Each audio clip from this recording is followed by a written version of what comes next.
Boa, Fernanda. É impossível. Caralho.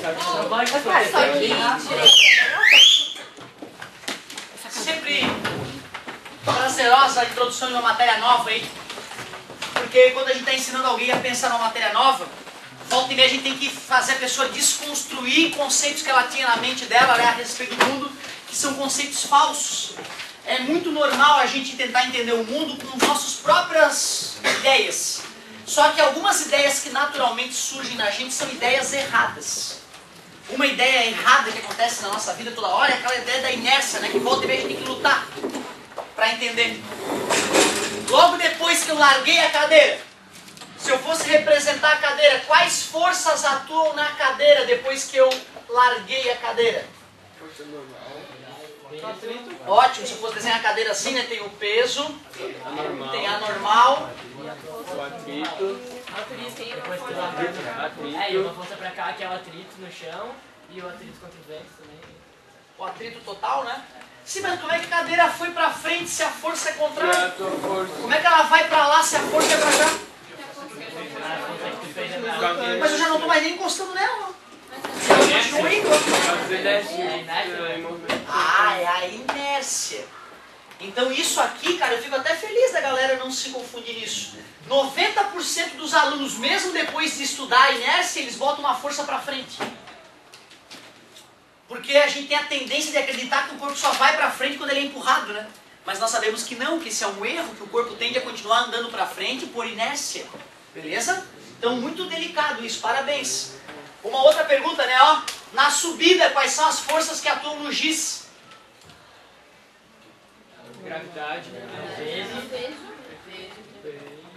Peso é a gravidade. Só o peso o tempo inteiro. Né? Ele tá subindo, e só tem força pra baixo. Né? E aí a maioria dos alunos pelo Brasil afora, 95% dos alunos botam uma força pra cima. Da onde é essa força se ninguém mais está encostando no objeto? É por inércia que ele sobe, né? Isso só para demonstrar como às vezes a gente conclui coisas que são absurdas e passa a usar essas coisas como lei na nossa vida. Mas é porque não estudou o fenômeno a fundo. Mas outro estudou. Outro estudou e mostrou, ó, tá errado. Essa maneira de raciocinar tá errada. Bom, hoje nós temos que talvez desconstruir alguns conceitos errados que nós tenhamos a respeito de termologia e colocar outros corretos no lugar. Primeira coisa, temperatura não é para medir quão quente está o dia. Né? Que geralmente a gente olha a temperatura ou para ver se a gente está doente ou para ver se é um dia quente ou um dia frio. Mas não, a temperatura mede algo muito mais a fundo do que a gente imagina. Mede o grau de agitação das moléculas, átomos de um corpo. É isso aí. Pode falar molécula ou átomo, né? Porque molécula é feita de átomo. Falou de átomo, está falando da molécula. Falou da molécula, está falando do átomo. O bacana é chamar de grau de agitação porque eu não fico medindo quantas sacudidas ela dá, né? A molécula está dando 3 sacudidas por segundo. Não, não é assim. Eu meço a temperatura e é uma referência, né?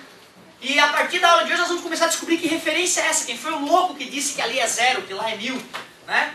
E nós vamos descobrir que tem uma maneira de medir temperatura que não tem referência. Que não é graus Celsius, uma invenção do maluco. Tem uma maneira verdadeira de medir temperatura a partir do zero verdadeiro, né? Que é o Kelvin, a escala absoluta que nós veremos depois. Então, já que a galera sabe que temperatura mede o grau de agitação das moléculas do corpo, aí eu imito o átomo pra galera ficar feliz, né? E já tô te mostrando que átomo frio ocupa menos espaço que átomo quente. Aí depois já vai linkar para a próxima matéria, que é a dilatação térmica, e nós vamos começar a entender por que as coisas dilatam. Calor. Esta aqui talvez seja a palavra mais perigosa dessas, porque a gente usa no dia a dia toda hora. Ai, tô com calor. Ai, que calor. Galera, cuidado. A palavra que tu usa no dia a dia quando tu fala estou com calor, não é o mesmo calor da física. Quando a gente fala calor aqui na física, é algo técnico. É algo que precisa de uma definição específica. Calor. Calor é energia térmica em movimento.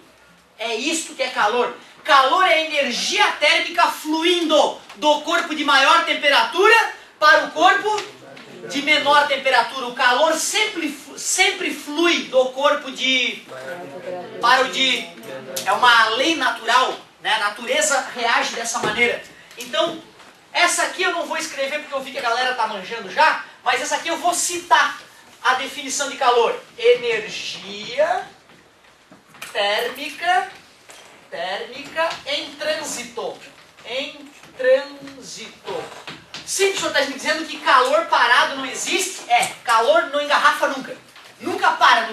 dele. Ele sempre continua fluindo. Da onde para onde? Isso. Parabéns. Popularmente, do quente para o frio. Mais tecnicamente falando, do corpo de maior temperatura para o corpo de menor temperatura. Popularmente, do quente para o frio. Então, energia térmica é em trânsito. Calor parado é um absurdo. Ali tem calor, jamais. Ou calor ali, não. Tô com calor, é um absurdo dos maiores. Eu não posso mais falar que tô com calor. Pode, cara. Né? Não tem problema nenhum. Se tu encontrar um físico um dia no ponto de ônibus e falar, eu tô com calor, ele não vai te questionar, não. Teu corpo não pode conter calor, porque calor é energia térmica em movimento. Né? Tu manda ele a merda, vai a merda, vai, calor. Né? Então, ó, cuidado, não vamos confundir o linguajar do dia a dia com o linguajar técnico da prova de física. Na prova de física, se ele te perguntar, é correta a afirmação, eu estou com calor? Tu fala não, porque o calor não pode estar contido no corpo da pessoa. É correto falar que existe calor aqui, ó. Existe ou não existe calor aqui na superfície da minha pele? Existe, porque minha pele está quanto?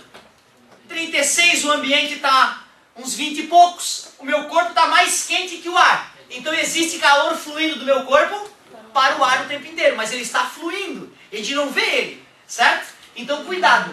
Uma panela com água a 100 graus Celsius. É correto falar que ela está com calor? É correto falar que ela tem muito calor? Não, porque calor está sempre fluindo. Ela tem alta temperatura. Ela tem alta temperatura, beleza? Então dizer que a água aquecida tem calor é errado. Ela tem temperatura. Objetos não têm calor, porque calor está sempre fluindo, beleza? Energia térmica em trânsito. O calor flui do corpo de maior temperatura para o corpo de menor temperatura. Futuramente, eu vou te mostrar as 3 maneiras como o calor pode fluir. Tem 3 maneiras do calor ser transmitido de um corpo para o outro. Ou é condução, ou é convecção, ou é radiação, ou irradiação. Nós vamos estudar as 3 maneiras do calor fluir, quais são as características, quais são as propriedades de cada uma delas, certo? Mas até agora foi só o conceito básico. Conceito de temperatura e conceito de calor. São os 2 conceitos, de repente, mais importantes que vão nortear todo o estudo. Aliás, se eu falei que calor é energia térmica em trânsito, o cara tem que saber o que é energia térmica, né? Certo? Calor é uma das maneiras da energia térmica se manifestar. Se transitando. Mas o que é energia térmica? O nome já está dizendo? É energia relacionada a... Claro! E vamos entender por que o calor flui?